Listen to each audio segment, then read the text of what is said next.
Hey there, it's Brittany and I'm back with the first day of the Valentine's Day series. We're going to do 14 days of videos. Some of them might be a little longer, some of them are going to be pretty short, but we're going to get 14 in.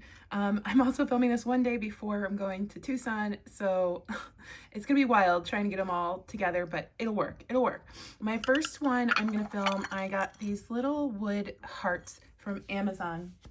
I'll put them in my Amazon storefront, and it was a big bag of wooden beads to make garlands with. But hello, we just love beads over here. So I'm gonna use that today.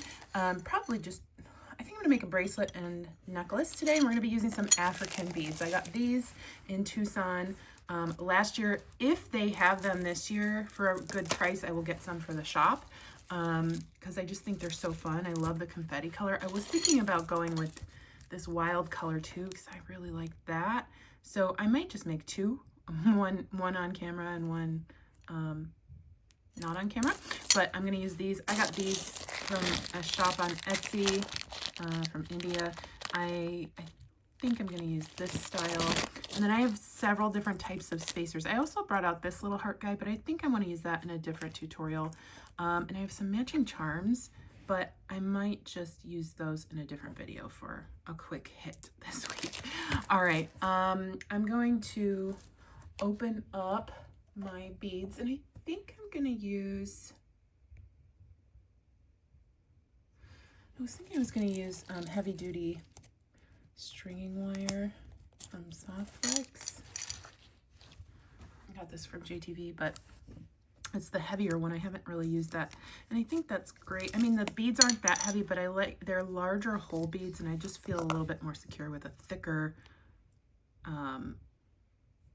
gauge wire. And then I'm gonna use these up the back potentially, or on the bracelet maybe. And then I got out some spacers. I just wasn't really sure which spacers I wanted to use. So, and I think I want to use some bead caps up the back. So we'll get started. Okay, so I'm going to, let's see what the bead cap looks like on the rondelle too. Sorry if you can hear my washing machine going. Also, I have painted hands because I'm getting orders out before I go to Tucson. And then the shop will be shut down while I'm in Tucson because I just don't want, you know, people wondering where their orders are if I'm not even here to ship them. No, I don't like that. So I'm gonna put on a few of these.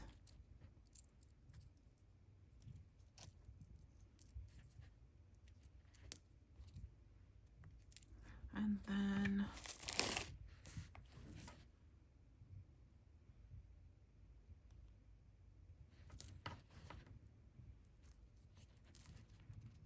oh yeah, I like that brass spacer.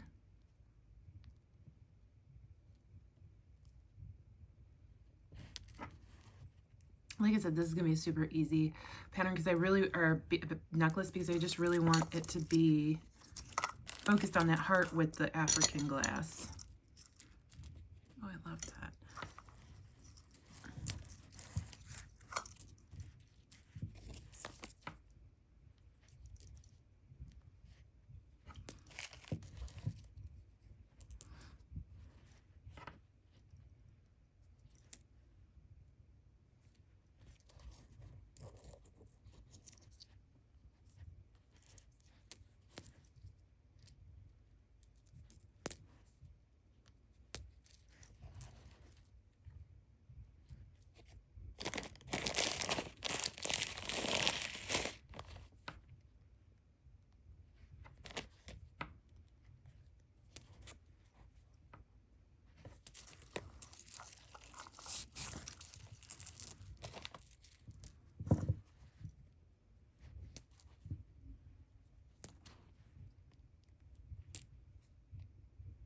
So I'm doing 5 beads a spacer, 5 beads a spacer, and then I think right here I'm gonna put one of my little squiggly brass beads.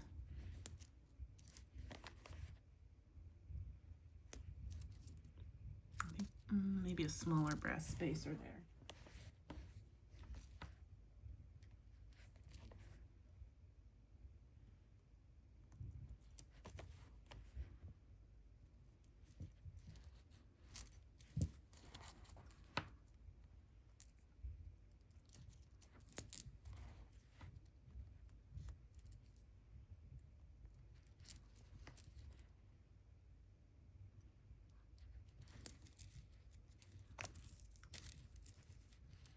I love that. I actually think I'm just gonna save these beads for later and just use this whole strand. I think I have a second one so I can do a bracelet, but I just really liked this. It's not going to be a very long necklace. I wanted this one to ultimately be able to stack with a couple others if I wanted to. And then I'll just finish it off once I've got everything strung. Okay, everything came together pretty easily. I am just going to put on a soft flex crimp tube and then put my clasp onto my jump ring here.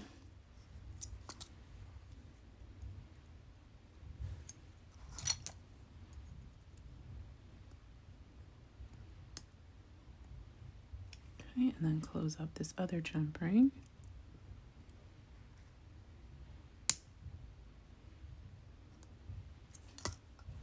All right, so then I'm going to put my wire through my jump ring, bring it back down through my clasp, or I'm sorry, my crimp, and a couple beads.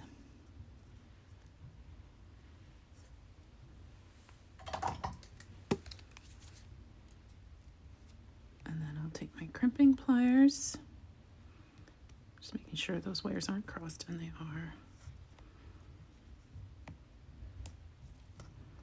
All right, put them in my crimping pliers.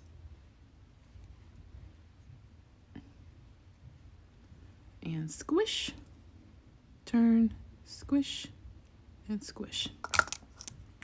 And then I will move everything down. Trim this off. Move everything down.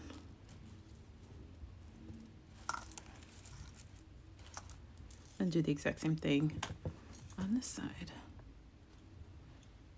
I put on an extra spacer there because, and sorry, this is all paint underneath my fingers. This crimp tube would get lost. Oh, maybe not in there, but sometimes crimp tubes can get lost in the bead next to it if the hole is large enough, and I just didn't want to deal with that. All right, and then we'll come back down through the crimp.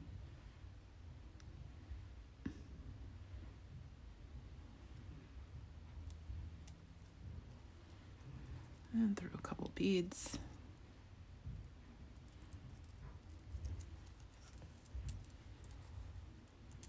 And you can see that my necklace is not in a straight line while I'm doing this. It's loosey-goosey, so it'll flow well on my neck. And then we'll do the same thing. So put that in your crimping pliers. I'm just going to pull one more time. Make sure everything is copacetic. Squish, turn, squish, and squish. All right, and then we'll trim. We've got ourselves 20-minute necklace, or less, depending on how quickly you string. And it's so cute. And yes, I know it's not specifically Valentine's Day, but it's got a heart, and it's got a red heart at that. And it's on my channel for the day one of the 14 Days of Valentine's Day series. I'm so excited. I couldn't pick a more Valentine-y Brittany necklace if I tried. Now, I am going to make a quick stretch bracelet. I have some 1mm elasticity. I'm going to do the exact same thing. So I'm going to put on, it's the exact same pattern. Put on a spacer, my heart, a spacer, and then I'm going to load on as many of these as I can. I don't know that I have enough on this strand for an entire bracelet, but if I think I have another strand of these, and if not, I'll just fill in with more brass or something. So here, I think I'm going to go every 3 beads a brass bead instead of every 5 like I did on the necklace.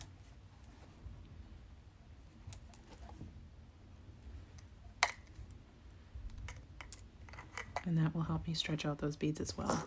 And typically I don't cut off the spool, but I want to make sure that I get the squiggle bead in the same place on the other side, so I'm going to do that.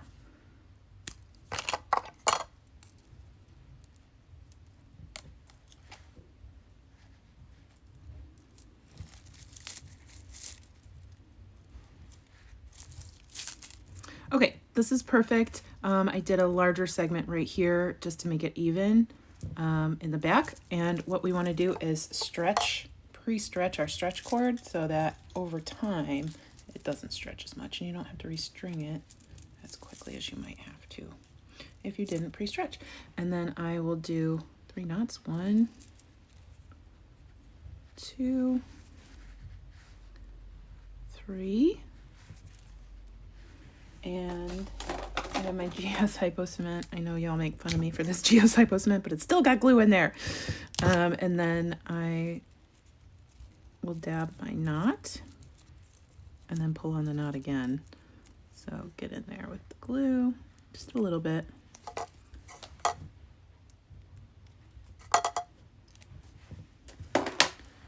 And then I'll pull on that knot again to work that glue in. Trim off our tails. And then slide that knot into the next bead. I don't know if it'll go into this brass bead. Oh yeah. There we go. So our cute little, oh, it's a perfect fit. Oh my gosh, it's cute. I love it so much. And the necklace is so cute. I can't wait to wear these. Thanks for watching. Happy Valentine's Day. Stay tuned for our next 13 days of tutorials. However, I do want to tell you, I did the giveaway for, oh gosh, I can't even remember what I was giving away, and I needed to announce it.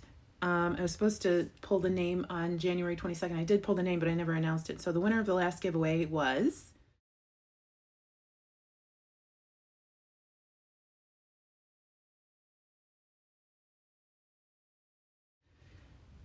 So congratulations to you. Please, please, please go ahead and email me please email me at brittanychavers.studio@gmail.com your address and your screenshot showing that you are subscribed to my channel, and I will reach out to you once I hear from you.